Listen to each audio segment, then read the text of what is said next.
to the second thing. The second thing on my list is actually corporate welfare. I'm pretty much against all welfare, but I just wanted to emphasize corporate welfare because that's one of the big things that people want to get elected for.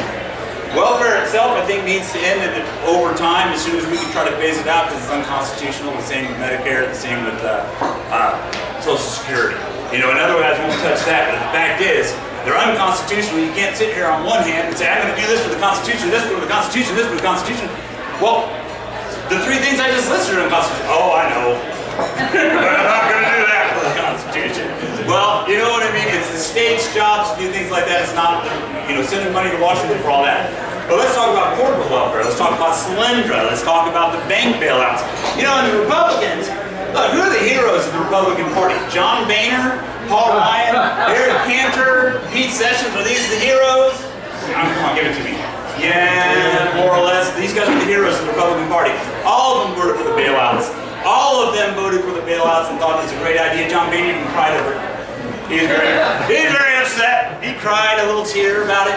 But the thing is, these are the people that we have on the stable saying, oh yeah, these guys are going to take back the country. No, they're going to give it away. You know, and they continue to give it away. You put these guys back in office, all they're going to do is give it away. We talk about Solyndra, which is Obama's thing, but we talk about the banks, when we talk about, you know, again, it's just like they give it. When they come back into office, it's just who can give who what. Obama gave the insurance companies the biggest boondoggle in history. You know, and so it's the same thing. Then we have the other guys, when they get in office, it's about oil. You know, and the Republicans and the Democrats basically the same.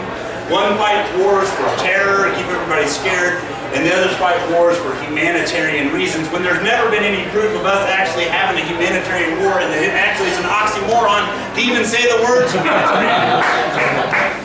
Now, so anyway, the point being is that we can't go on like this. We can't go on allowing people to give people money that are their friends and their invested interests. And the only way to do that, and I tell my friends on the left, because I have plenty of friends on the left, plenty of friends on the right.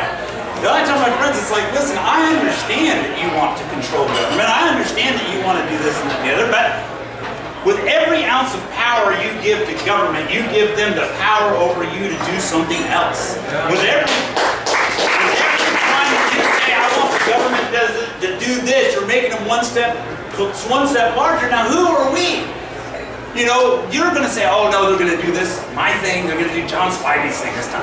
Yeah, no, John, they're not doing your thing, okay? You're not with Solyndra, you don't have $1 million, you're not part of big oil, you don't do this and that. They're not doing your thing, ma'am. No, they're not doing your thing either. And I can tell you, no matter what it is, that's why we have these constant fights over abortion and gay marriage. That's why abortion is still even this huge issue, or gay marriage is even an issue. Because they want to take this side of the room and put them over here, and they want to take this side of the room and put them over here, and then they make you fight. And then while you're fighting, they're taking bags of money and stuffing it in